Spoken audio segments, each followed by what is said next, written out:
Now I'll request Rajiv ji to give his concluding comments for this session, and then you'll have the questions. I want to first mention the two papers that are very relevant to this conference, and many of my comments are applicable to both these papers. Maybe you should consider writing the three authors in a single paper. That's up to you. I'm not saying anything, but lots in common, and you can take many points and put the energy together. So there's hardly anything I would disagree with in these two papers, but I want to add more. I have a lot of things I can suggest that should be added. To summarize, I think both of you guys have both papers captured that Pollock has a disdain beneath this veneer of appreciating Sanskrit. What a beautiful language, how great. But then there's a disdain for much of it, especially attempts to revive it. And it kind of very determined, dogged approach to determination to make sure you are convinced that it is dead. And even if it is not, to make sure he kills it. One could also say that translating 500 volumes in the Murthy Classical Library into English so that the next generation don't need to read Sanskrit, they can read the same stuff in English, is certainly a project to kill it. So whether it is dead or not, the project is really to tell you that it's already dead. To tell you that it's already dead when actually the idea is to kill it. That sort of thing. Maybe like somebody comes and commits murder and he says this guy's already dead, you know. So keep that in mind. It's a very important part to see what the big strategy is. There's a rejection of post-independence attempts by Indians to revive the language. He doesn't like all that. He insinuates political motives, but actually in doing so he himself is showing his hands. Use of selective evidence. He ignores what doesn't fit. He picks 4 incidents across all of India over 1,000 years, and even in those 4 manipulates the data. So when it's a Muslim doing something, it was sort of good thing.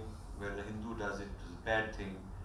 And actually, it's been a while since I wrote all this stuff, but there's actually a quote in my book where he actually very clearly says that any claim that Muslims were responsible must be rejected immediately. Right?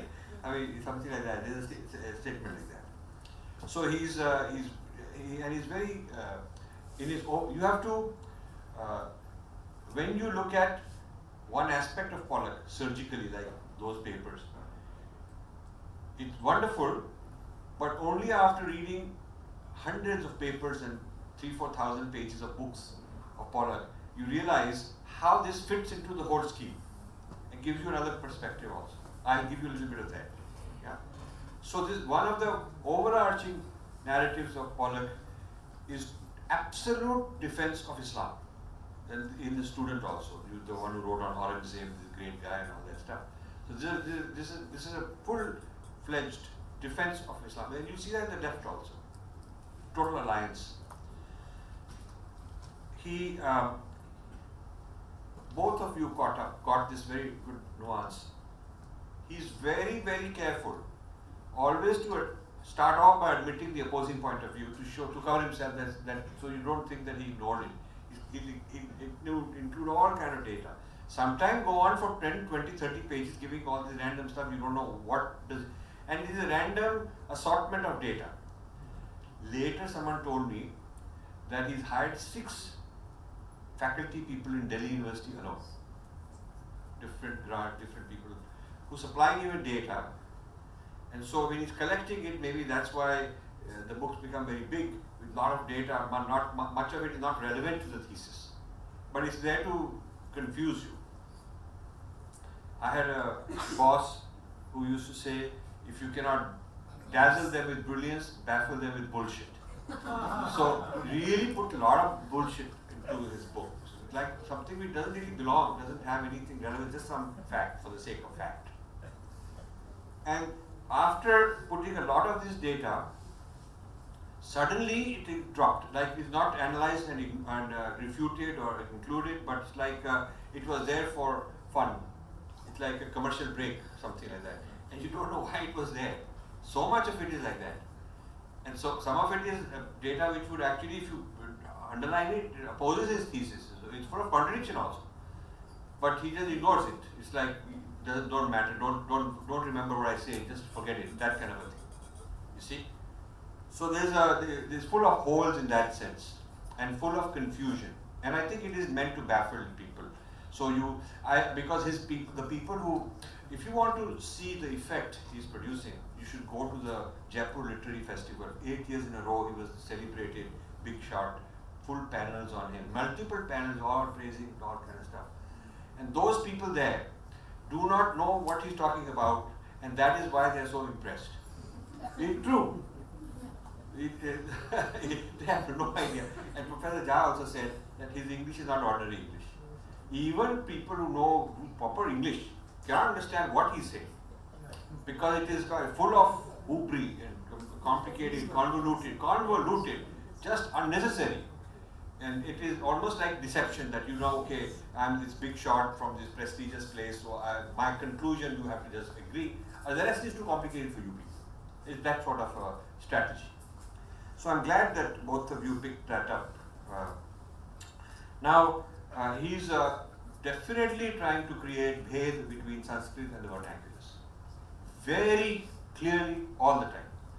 So, in the beginning, Sanskrit was the aggressor, and it invaded the rest and the dominant people and all that, Sanskrit, and the rest were lower level strata people and all that.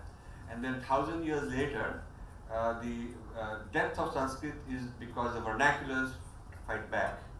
It's sort of like, now it's time for the Dalits to hit back. Okay, that sort of, you have to see the rest of his work to see what he is planting, how the things are being lined up.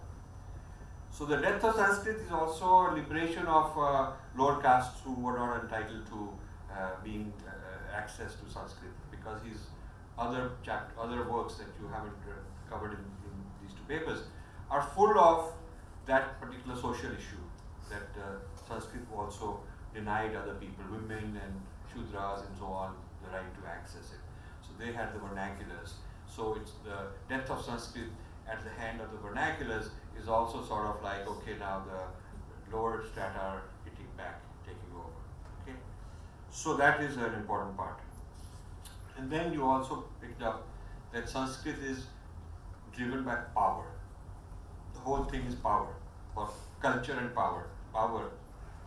And political philology is a term to say I'm going to do philology, which means philology is to find meaning in texts, what it means, how to interpret. And political philology is his term, where the purpose of the philology is to look for political motive. Who exploited whom? Who conquered whom? That is it. So it's not, there's no sacred meaning in the text. It's political meaning in the text. That's why one of the bylines in my book is it sacred or political? That is the debate. Okay. Now, nobody has bothered to do Purva Paksha of him for a long time on our side. I asked him, how come no one has done for a person with such a huge corpus of work? Shingeri about to appoint you as some big shot representing them. You are in charge of 500 volumes being translated. Government of India given you Padma Shri, National Award for Sanskrit. All of these big accolades. How come no one has done a critical analysis? He was very honest and truthful in saying, I never stopped them. They just never did it. And he's right. However, Radha Vallabh Tripathi was asked to do a review of the death of Sanskrit. And I have his review. It's basically writing praise, kind of. He's nice, such good style, such rigorous. In the end, he mentions one or two. However, he could have done a little more here, a little more there. Just almost like lip service, almost like scared to bring out. So that's why I'm very glad that these two papers have done that. You brought out the issues, but rather one of Tripathi was the head of the Rashtriya Sanskrit Sansthan, very big shot, and could have, should have, he owed it to us as the one person who was invited to write a critical review to have done a critical review, but not done. So we have also see all this business about some Indian is invited but he doesn't quite do it, then they can say, we invited, gave him the chance, they never did it. See? So we have our own people also, we have our own issues to worry about. Now, there's a video of his, somebody, ever since I did this book, a lot of people have been clipping his videos and putting out. Very good, very helpful actually. Some of the things that I'm saying, they've found a video where he is saying it. So there's a video, just a 3-minute video, just somebody put it on Twitter and I sent it out also, in which he is saying that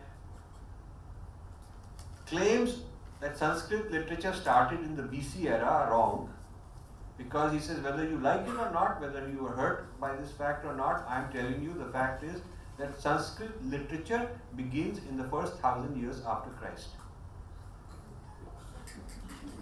The beginning of Sanskrit literature. So, and soon after that it is dead also. Right? So it's a, now you might wonder, there is just a technical position, when it began, but it is not. A whole lot of post-dating after Christ has strategic value. There's a huge Mahabharat project going on, also University of Chicago, where he has worked before he moved to Columbia. That Mahabharat is, Gita was inserted 5th century after Christ or whatever and all that. Many of these things going on. And then the religion in South India or religion in Tamil Nadu. You people should know this because you're in Tamil Nadu here. If you look at the book Breaking India, there are 1 or 2 appendices. The first conference on religions in South India was in New York. Hillary Clinton was the guest of honor who wrote a nice letter saying, very good, it's printed also, I've got that. So then the next one was in Tamil Nadu and they've had several.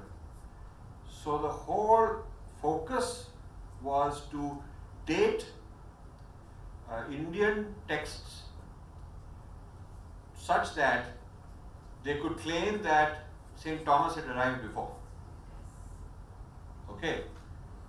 So you see how this works is one person puts this dot, another person comes and he puts that dot. And they may even pretend I don't even know the other guy. And some student is asked to go connect it, make a theory. That's how it develops. So this whole business that foreigners have brought anything of value requires the chronology to be changed, because they could not have influenced something that existed in the past. They can only influence something that comes later. So bringing things after Jesus, where now he's bringing grammar, Dharma Shastras, the Itihas, Puranas as later, okay, literature in general. That's a huge thing that he's saying, and he's written in many places also. Where what I have quoted him is saying something like it's unclear with maybe 200 BC to 500 Common Era after Christ. In that window, all these things happen. But now in that video, he said very clearly that these are in the first millennium after Christ. So the idea of constantly delaying our dates is a very big strategy going on. You should notice that. Actually, archaeological discoveries are proving the other way. Archaeological discoveries are going on finding things older and older. They're finding things with the deities, with symbols, with the Vedic stuff. Older and older we're finding, but somehow they go on, this Indology people go on delaying the text evidence as much as they can. So there is a strange kind of a game going on. Now, another thing you should point out is, I'm pointing out what you want to add are things that are missing, or how do all the dots connect. So exempting the British, besides exempting the Muslims, in the case of the British, he is silent.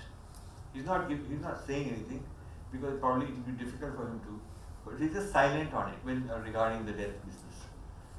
And also this Nehruvian era, he's not saying much on their fault also.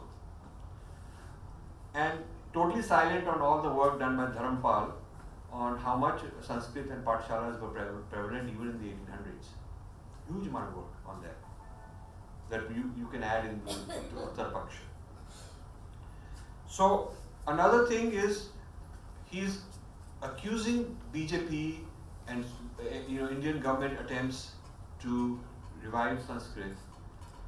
But then a good responsible analysis by an international scholar would consider that, would do a comparison with, Mandarin is highly promoted by the Chinese and Japanese is promoted by the Japanese government.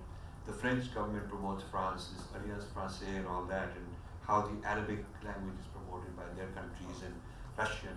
So it is not something peculiar that Indian government would want to. It made it look like we're supposed to be guilty, apologize for it. In France, there is a law that a certain percentage of any radio TV station that they give license to has to be in the French language. You can't just ignore it. There are many countries with these kind of laws. And when we say that everybody wants to have English in their schools, it is after a certain age. It's not as the mother tongue, but it's as a separate language, a second language. In China, up to a certain class in school, it's in Mandarin. Its instruction medium is in Mandarin. And then you learn English as a second language, but not as the medium of instruction. So we have to differentiate that. Now, computational linguistics is today using Sanskrit grammar for computational purposes in a with huge commercial applications for language translation and things like that. So when you are saying the language is dead, it's a nice way to say, okay, there's nothing left, so we might as well steal. It's a good way to say we might as well just appropriate it because it's dead language anyway. You see what I'm saying?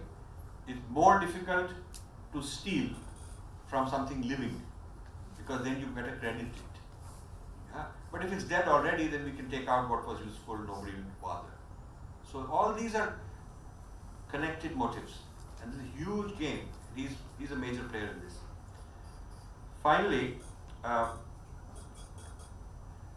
he's also championing, he's presented himself to the government of India and to many good donors as the leading champion to revive Sanskrit.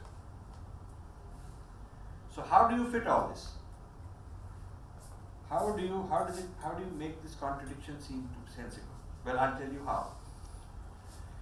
He has a project called, two projects going together, called political philology and liberation philology. Political philology is the diagnostic, and liberation philology is the treatment for the disease.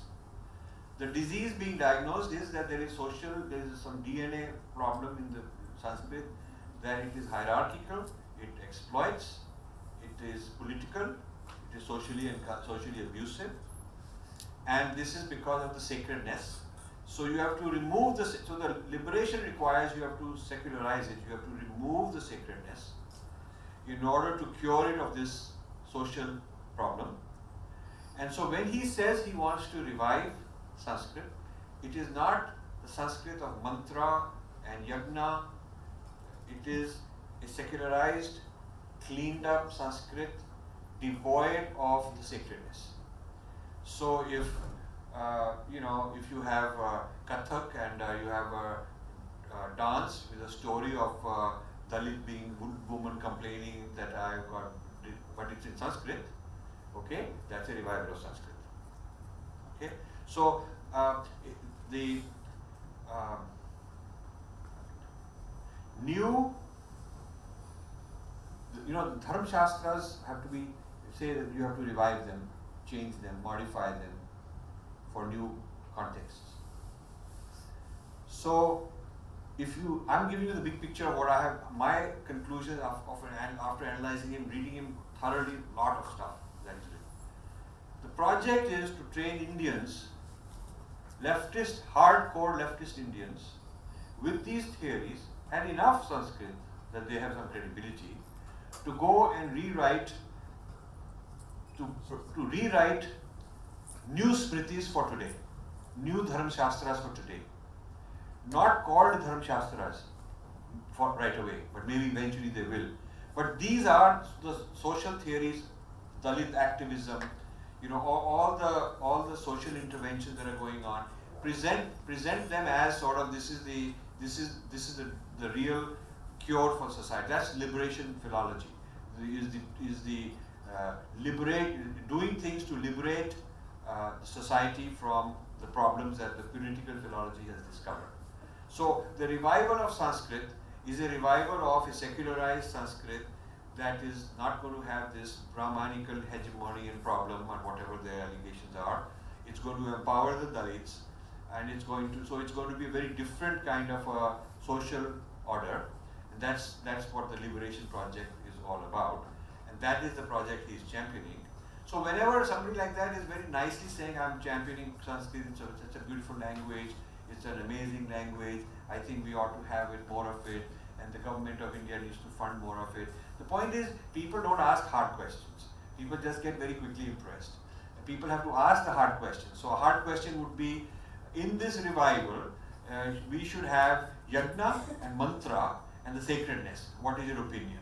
Then you will get an answer that he's not interested in that. He will tell you that very clearly. Yeah. I'll conclude this part of my review, but these are just my feedbacks for you. In both papers, what I think was well done was a very close reading of Pollock's particular book on the death of Sanskrit. I think that was very well done.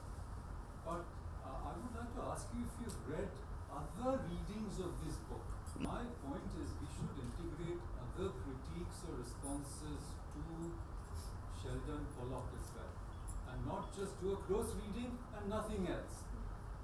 Because ultimately I'm going back to some very, very important points that Mr. Malhotra raised. I mean, what is the bigger design? What is this liberation philology, And he's absolutely bang on that, you see, it is a way to deauthorize, all indigenous attempts at, you might even call it a revitalization of Indian civilization, and have these outsourced to experts like himself, who will be funded ironically by Indians like Rohan. So he's saying that the revitalization is a great thing, but I'm the one who will do it. That's what he's saying. He's the one who will do it. That's it. It should be outsourced to those guys, and we should have no say in it. And we give him money, we give my young people, we train them. That's his idea. It's a recolonization of India. Yes. This is not post-colonial. This is recolonization. Neo-colonial. Yes. Neo-colonial. That's what. So, Okay, please. thank you for that observation and comment. Any other question on the specific topic to the presenters? We could take one at max 2 questions during the time. Yeah. From my understanding, I think there is a very strong point he's saying. He's not just saying Sanskrit is dead. It is dead in some historical sense. It has no capacity to make history, which means it cannot respond. So when the British came, it is not responding. It retreated, and then it died. And the same thing is happening now also. For example, when Pollock has been criticizing Sanskrit for last 30 years or so, it is not the Sanskrit scholars that are responding. It is Rajiv Malhotra that is responding. So it's still that his thesis is still strong, I think, in historical sense. How would you answer that? In some historical sense, it is dead. It is not Sanskrit scholars that are responding. It is only Rajiv Malhotra and his group that is, who is, let's say, an American, that is responding. So how would you respond to it? So there's a follow-up question. I think that's a good point. Now my question to both of you as a follow-up question is, to what extent do you think that one of the yardsticks that Pollock proposes, to see if a language is alive or dead, is valid? One of the yardsticks he proposes is creativity. Not just language, but an entire intellectual tradition. Now this idea of innovation, creativity, novelty, we have it in Sanskrit, Nutana, etc. Prachina versus Nutana. But to what extent do you think this is a valid criterion? And by that criterion, would you agree that the Sanskrit or the indigenous intellectual tradition lacked vitality after the Muslim invasion, and by the time the British, you might say, conquest of India had been completed, it lacked the capacity to offer a response that was comprehensive? Right. If I summarize the question, is do you accept the criteria? One, and if the criteria is acceptable, then do you conclude that his conclusions are right? Is that the question? Yes. Also, an additional question. Okay. A comment. Okay. Okay. You're responding to the question. Okay. Go ahead. Please come here. I think we want to hear his response. Yeah.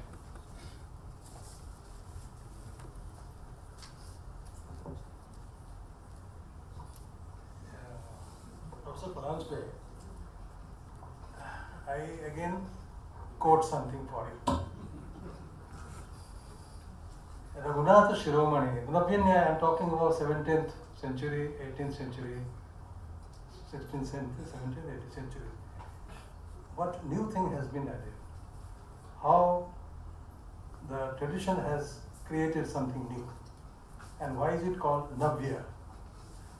I quote from Padartha Tattva Nirupana of Raghunath Shiromani. The earlier Vaisheshikas had prepared a model, linguistic model of the universe, categorized the whole universe into 7 categories. Okay? That was taken for reflection by Raghunath Shiromani. And he said that you should not fix the number as only 7. Let it remain an open set and not a closed set. That was and by this thought he prepared the whole book, criticizing the entire activity which had gone into the past. And at the end he says, that may be interesting for you.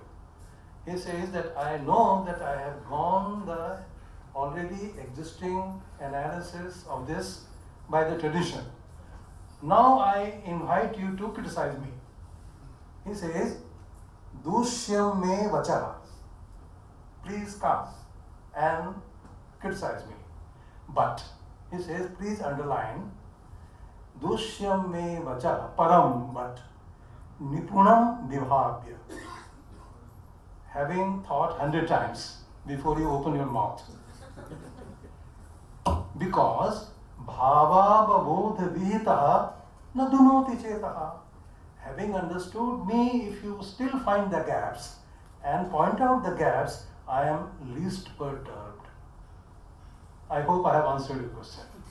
So it is not the case that the tradition was not coming out with new ideas, and it's a highly reflecting tradition. Unfortunately, people are not trained in this. Still you remain outsider and still you question without being acquainted with what is going on for centuries after centuries. This is the paradox. So it is not that the Sanskrit is not responding. It has remained live, and that is why Navya, not only Navya, Tara, Tara is a comparative.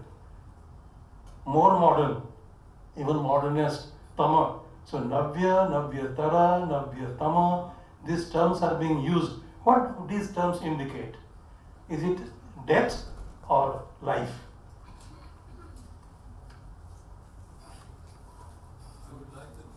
Would any one of you of the speakers like to answer the question?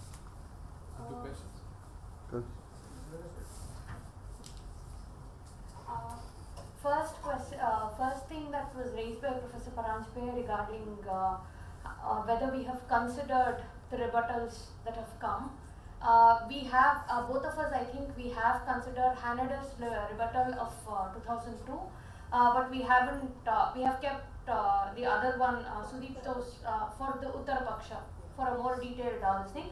But Hanader does come up with quite a few important points in the sense that he uncovers a lot of data that has been kept hidden by Pollock, which haven't been intentionally not covered, not focused on, we have made our mention of the statistical inexactitude. Some of the data that we mention in our paper is it also includes what Hanader talks of. So we have considered. So I think it's a good idea anyway to check out all the rebuttals that have come thus far and then probably consolidate our arguments. Actually, I don't have this paper. Yeah, even I have Hanader's paper, but I think we can consolidate. And second question, it takes us to a whole new level to think of what would comprise, what would actually define the depth of a language. I mean, Pollock has considered some of it, but he is evasive or he is superficial in his comments as to. Has he defined depth and? Yeah, he defines it only specifically to the absence of any new creative. Yeah. And the moment he says. Why should he restrict it to only Kavya? Exactly.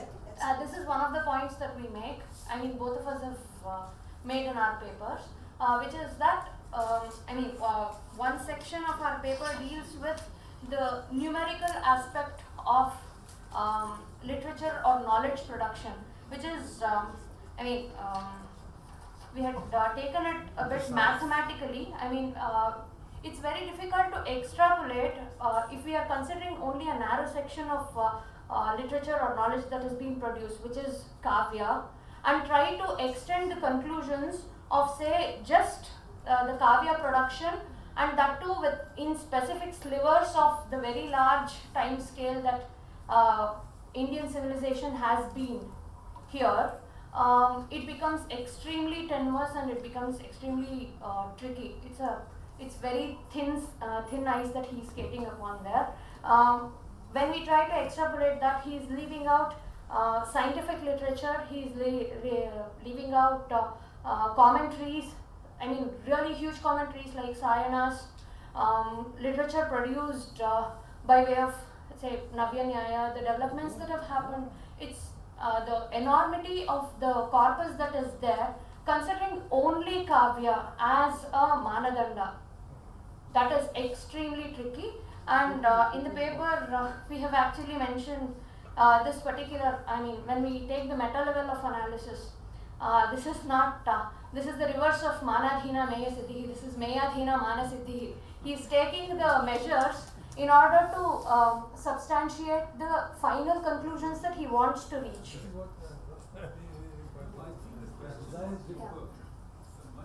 I'd like to just add one point. Do you have an idea of the amount of unpublished Sanskrit literature, the amount of literature that still exists in manuscript form, not seen the light of day even once? Peter Scharf, in his last computational linguistics seminar, international conference, he said 30 million manuscripts in Sanskrit remain unpublished. Does this show a lack of creativity or creativity? I'd just like to just quote from the work here, a distributed platform for Sanskrit processing, which was published. Here it is said, preceded by a strong oral tradition of knowledge transmission, the records of written Sanskrit remain in the form of inscriptions dating back to 1st century BCE.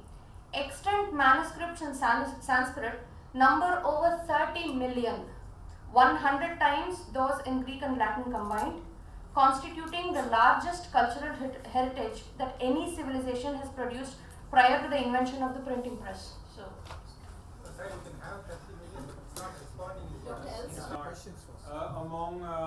Among linguists, the term language death has a somewhat different meaning than is being discussed here.